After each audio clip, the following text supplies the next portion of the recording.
Nina Simone, Shirley Chisholm, Kwame Ture, LL Cool J, Chris Rock, Gwendolyn Brooks, Harvey Gantt, Yusef Kamanyaka, Elaine Brown, David Hillard, Black activists, performers, entertainers, Black icons. My name is Marie Alcis. And my name is Kiana Noble, and this afternoon, the PSC 371 class, African American Political Thought, are here to present to you all, And Still We Rise, celebrating the rediscovery of Plattsburgh's iconic Black visitors. Throughout the semester, our class worked really hard as a unit to put this exhibit together. With the help of a professor, Dr. John McMahon, the librarian, Timothy, Deborah, and Joshua, and through individual research, our class were able to bring this exhibit to life and celebrate the important impacts these Black leaders have brought and left on the SUNY Plattsburgh campus. This afternoon, you will hear from librarian Timothy Hartnett, our professor Dr. John McMahon, the academic dean Andrew Buxer, and our fellow students Alyssa Scott and Josh Shaw, and Kyle Church and Jacob Bird, who will speak about the meaning behind our exhibit's name and its intended legacy.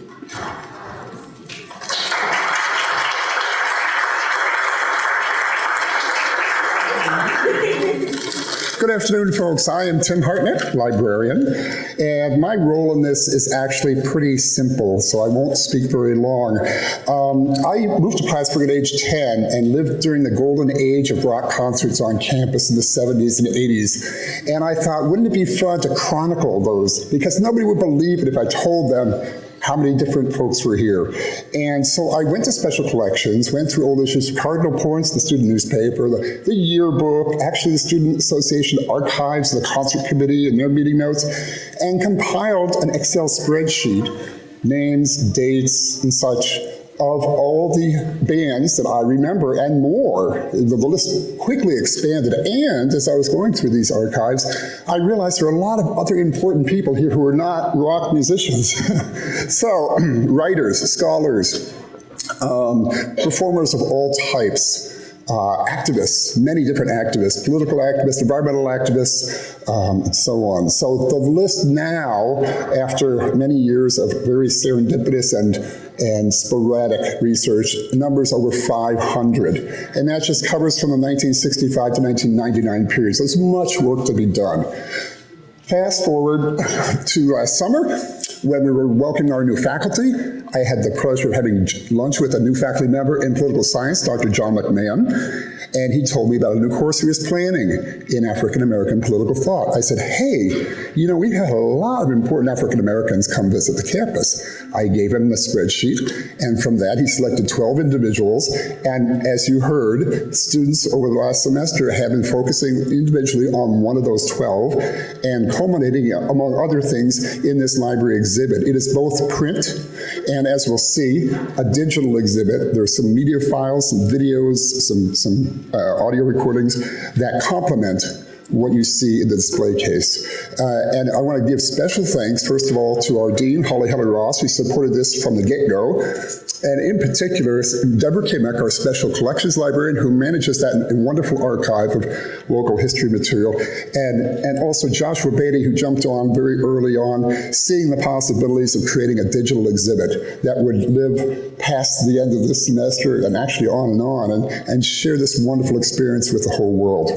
So that's about it. I did meet with the students initially at the beginning of the semester, created a little guide with links to what are now digitized resources, Cardinal Points, yearbooks. Back in the day when I was doing it, it was page by page, but they had certain advantages to kind of expedite their research, and they have been working incredibly hard and diligently, and I couldn't be prouder of them. They have basically helped to tell the story, or part of the story of this college's history that is often forgotten or not even known.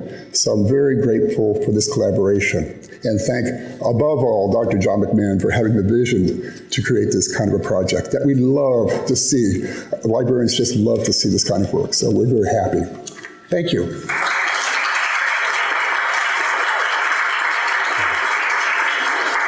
Hello, everybody, and happy May Day, which I think a number of the activists that are we're focusing here on today would like you all to know. I could give a long list of thank yous, but it would take much too long. I do want to highlight a couple, though. First, I'd like to thank the Feinberg Library staff, and particularly Deborah Kimmick, Joshua Beatty, and Tim Hartnett. Without their energy and kind of endless amount of time and ideas, this would quite literally not exist before us right now. I also would like to extend a very, very deep thank you to the students of this class. Yes.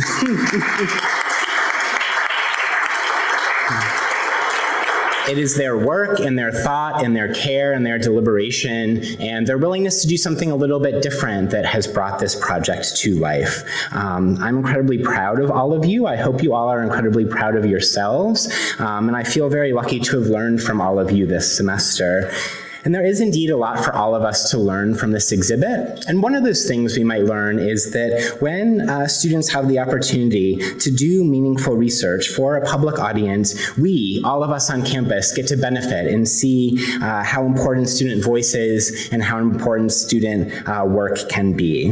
And this work is challenging. It's challenging in a practical sense of doing the archival research, and as I think everybody found out, not having enough archival research or the records being missing or not chronicled at all. But there's a different kind of challenge as well that these students have met, and that's the challenge of bringing oneself and one's scholarly persona and putting it on public display, which is a difficult thing, but something that all of these students have done. And they've done that in a way that is vital. And it's vital because this exhibit is a reminder and a challenge that Black Lives Matter. These students present to us the perspectives and the visions and the life work of Black political and cultural figures. These visions animate political and cultural projects of freedom and livable lives in a society that so often deems those projects not viable. And crucially, these visions are not just kind of abstractly floating around or circulating, as important as that would be on its own, but they have been alive and they have been embodied here on campus at SUNY Plattsburgh. One of the lessons we have learned as a class from the history and the present of Black political thought this semester is that theory and practice are not and should not be separated from one another. And we present this exhibit to you all in that spirit. This is and has been a predominantly white institution, and yet we have resources to rectify forms of racial injustice. And this exhibit challenges us to draw on those resources. These resources are the visions expressed by the Black thinkers featured in this exhibit. These resources are the pasts of Black political presence on campus. These resources are the voices of our students. And that includes, I'll add, the Black Lives Matter Story Slam at 8 p.m. tonight in Sibley Room 545, put on by the Teacher Education Program. But to close, I'll suggest that we use this exhibit to take on the challenge posed by the Movement for Black Lives in their 2016 policy document, A Vision for Black Lives, that, quote, collective liberation will be a product of all of our work, centered and rooted in Black communities and struggles, end quote. This vision reminds us that as much as we can and should and will celebrate the work of these students and the life and work of these iconic figures, it's also a challenge to transform ourselves, our institutions, and our communities. Thank you very much, and I'd like to now introduce Dr. Andrew Buxer, Dean of Arts and Sciences here at SUNY Plattsburgh.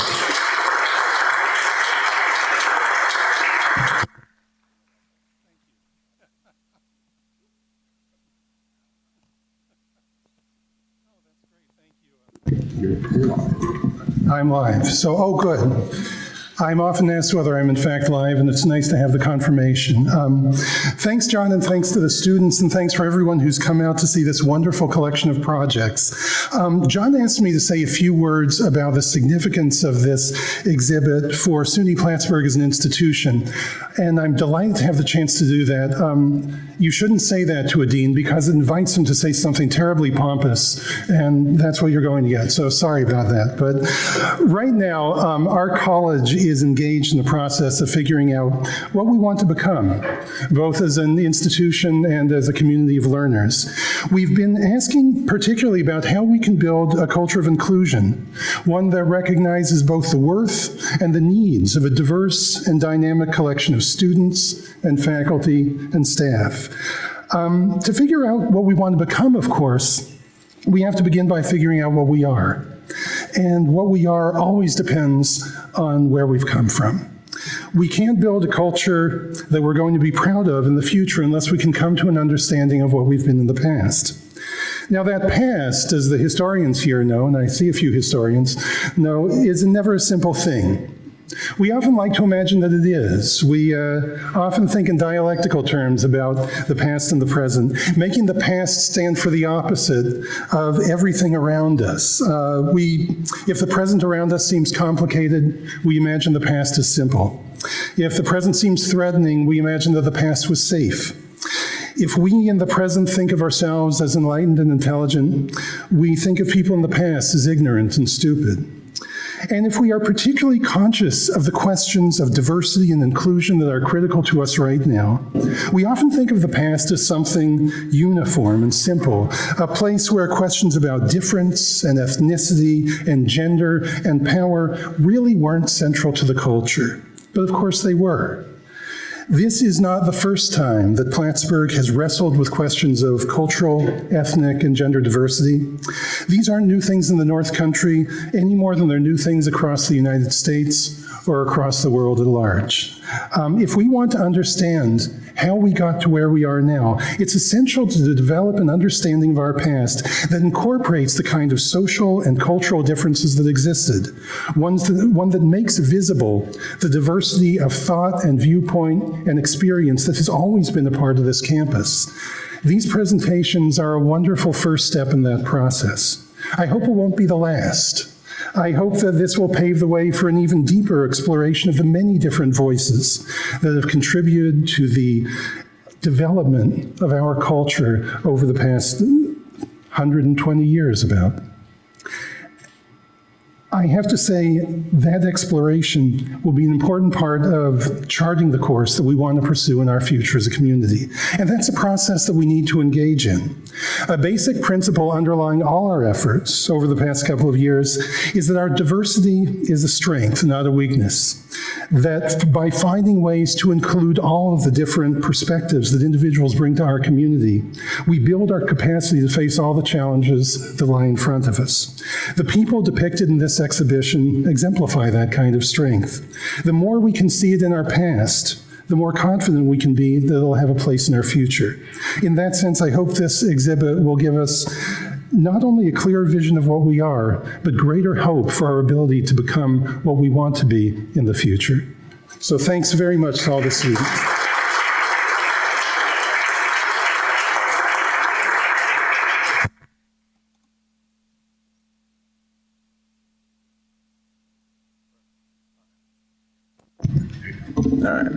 Every aspect of this exhibit has been intentional and is filled with meaning. We would like to take a few moments to explain the thought behind the name, And Still We Rise, celebrating the rediscovery of Plattsburgh's iconic Black visitors. The students involved with Poli-Sci 371 have developed a great passion for this project throughout the semester. It took us days of class time brainstorming and discussing the relative merits and meanings behind each word in the title. We believe the end product is the most accurate representation of our thinking and intentions. The first part, And Still We Rise, is borrowed from Maya Angelou's famous poem, And Still I Rise, which carries themes of resilience, self-love, self-definition, and unapologetic pride. These are themes we have hoped to carry through in our work and the exhibit. Though Maya Angelou was scheduled to appear and speak at Plattsburgh twice, unfortunately she was never able to make it. Regardless, her works have been and continue to be inspirational and full of meaning for many around the globe, including us, and inspiring us in this project. Now Josh will read a stanza of that poem. Out of the huts of history's shame, I rise. Up from a past that's rooted in pain, I rise. I'm a black ocean, leaping and wide, welling and swelling, I bear in the tide. This exhibit highlights several, though not all, influential, iconic Black political thinkers who have visited us at SUNY Plattsburgh throughout the years. These icons and their visits have impacted us on campus and been rediscovered through this exhibit. Our intent is to celebrate their work and celebrate their influence that the Black political thinkers have had on this campus. And now we'd like to turn it over to Kyla and Jake.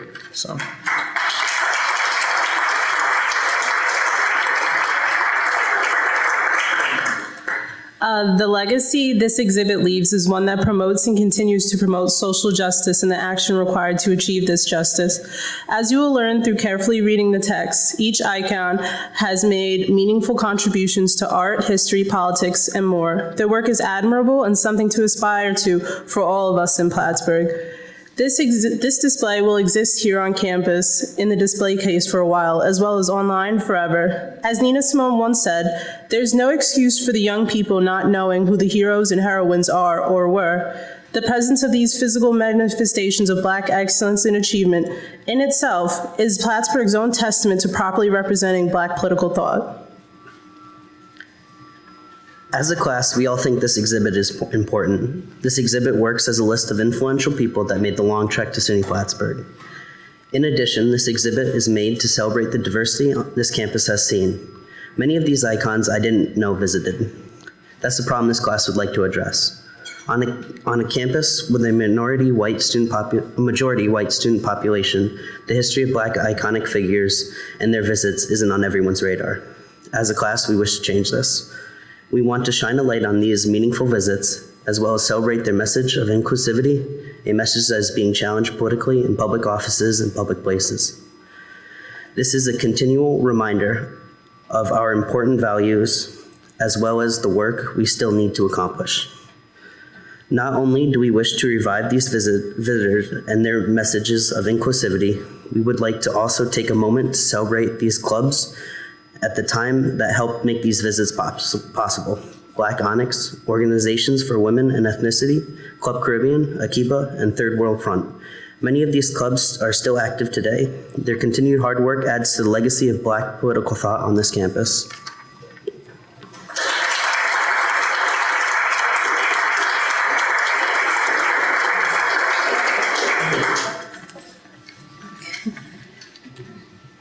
We as a class were unaware of how much rich Black history this campus entailed until the completion of this project.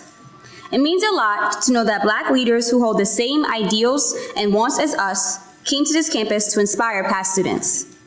Their presence has now inspired us, and we are grateful to present their meaningful work to this campus. Awareness of this history will be a form of encouragement to the activists on campus to keep up the good fight. We hope that this exhibit will remain up for a very long time to show all students, faculty, and administrators that these important icons were here and present. Thank you all for coming out to celebrate our findings. Our exhibit will be in time sequential order, and the listening station is over there. We also have an online exhibit, so please feel free to check it out. Thank you.